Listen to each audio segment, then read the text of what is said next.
Well, we have the great privilege this morning on Luck on Sunday of being in the stable of the best hero that we have seen in over a quarter of a century, the mighty Pinatubo, about to have a few polo mints.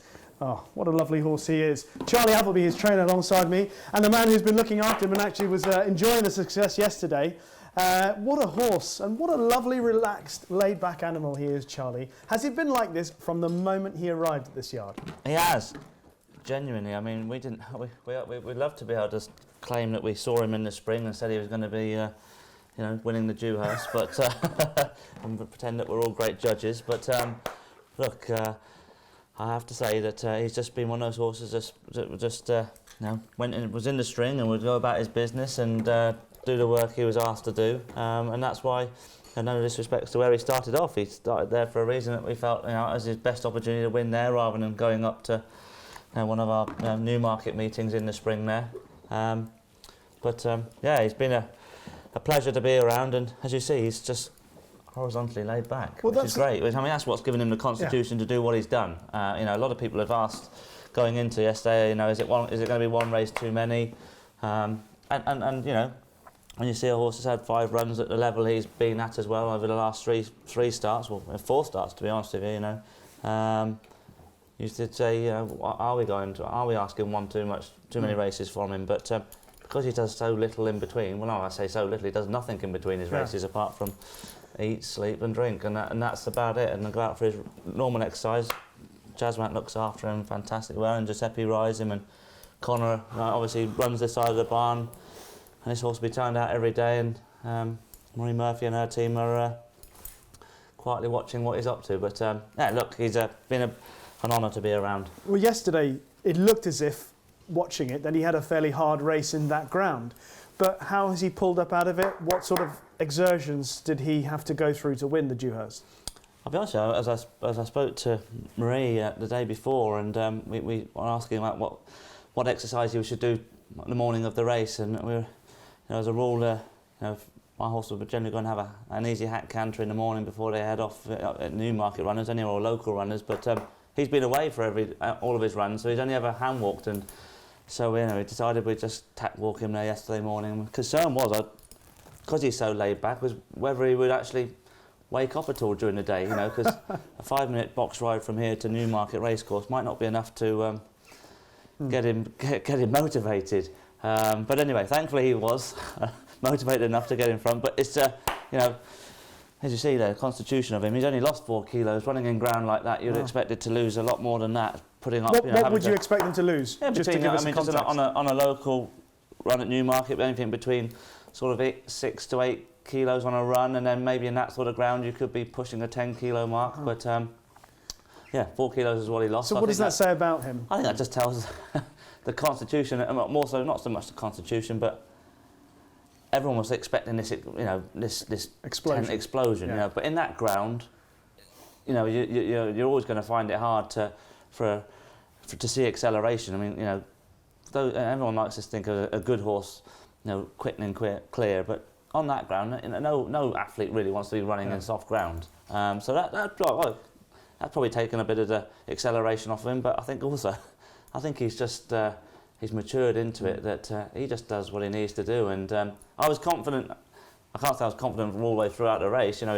William got him into a lovely position, and the plan was always to just get him balanced coming down into the dip, and then ask him once we hit the rising ground. But as a rule, from the 3 to the 2, this horse comes alive, as we've seen on those last 2 starts. He's bang on the bridle there, and then he kicks. And yesterday we didn't see this coming on the bridle the way he did, and that was a concern, I have to say.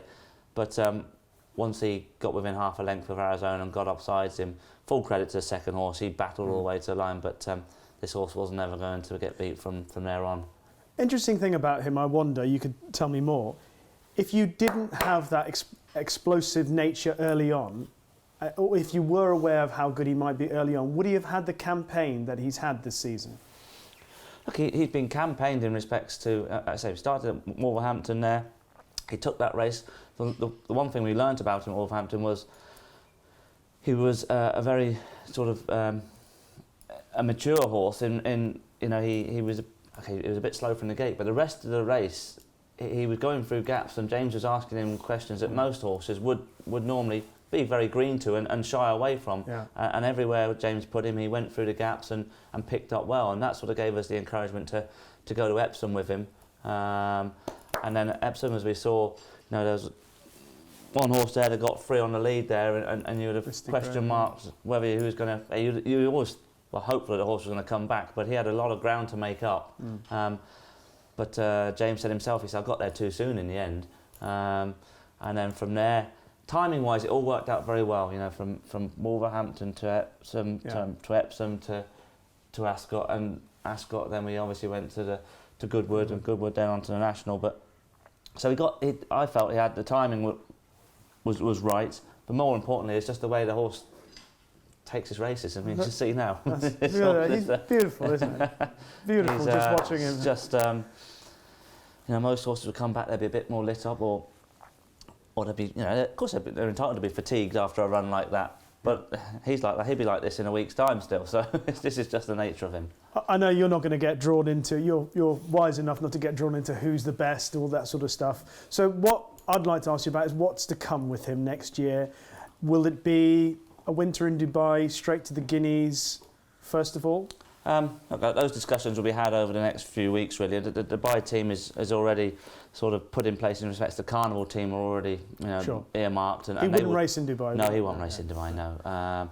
They will ship out early November, and then the horses that we call the winter horses that aren't going to run out there, they don't generally go out there until towards the end of December. So those discussions will be had with His Highness Sheikh Mohammed, who's obviously took great pleasure in watching this horse run. I mean, full credit, he chose him. This time last year, it was at Goffs last year, we went to Kildangan and we saw this horse, and he put him on the list to come here to Moulton Paddock. So we're, very grateful that he arrived here. And obviously, like I say, with His Highness, seeing him right from that early stage and be able to follow his career to date, it's been an exciting trip for all of us. Given the fact that he's improved with every start, would you be happy to go to the Guineas without a run, or would you think he'll need a run before the Guineas? I think those decisions will be made in the spring. I think it'd be a bit bold to say now what you're going to be doing come early next May, but we just have to see how this horse winters, how he develops. I mean, he might all of a sudden, he's a strong animal. We'll see whether he grows, whether he puts on weight, loses weight. Those, we won't know that until into January, where we are, and so those decisions again will be made January for every time. And speculation as to how far he's going to get will be rife over the coming months. Some people think maybe he might be just at a mile and a quarter, mile and a half. What's your gut instinct about the extent of his stamina? Well, one thing William said as soon as he got off, he says he'll get the mile, no problem.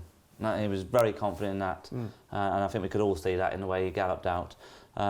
Obviously, pedigree-wise, he's entitled to get the mile and a half. He's out of his mare Lava Flow, sort of trip out well. Dalakani mare, so you've got that to take into consideration. Personally, I would say, he won at Epsom, exactly. I mean.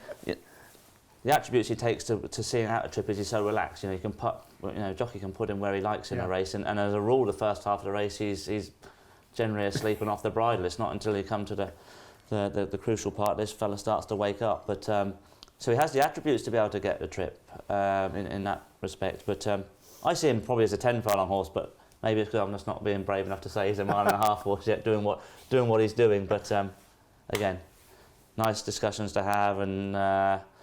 It's like I say, it can be a long winter, but hopefully with this fella, he's going to shorten it up for us. And one thing I wanted to ask you about as well was about William, who's not had the clearest of runs this season. How important was for him to be involved in this horse's last couple of successes, and the joy and satisfaction you've got together watching him back in action at the top level? Oh, for sure. I mean, Williams, as you say, missed a big chunk of the season there, and obviously it was hard for him, and full credit, and it just shows the professionalism, and as a team member, he came to Ascot and saw this horse win at Ascot along with Blue Point, who had obviously had a lot of success with, and James was there at Ascot, riding him and riding this horse, and so for him to get back on him at the championship stage of his career was great, and it's all a team. I mean, look, William's been a huge part of this team, and for him to have the success on him has been fantastic, and have him back in the saddle, more importantly.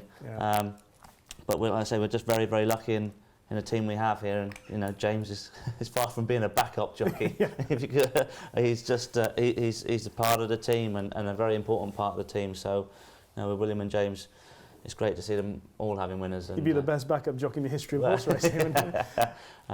But yeah, no, very, very lucky, and it's been a very special horse to be around. Absolutely. Well, it's been a pleasure. Thank you very much, Charlie. Really good to see you. Thank you very much for having us. Hey, fella, what a horse. Pinatubo, best 2-year-old we've seen in a very long time. Subscribe to Racing TV to be notified when more Luck on Sunday videos are appearing online. And don't forget to join me for the show every Sunday morning from 9 o'clock with the best guests.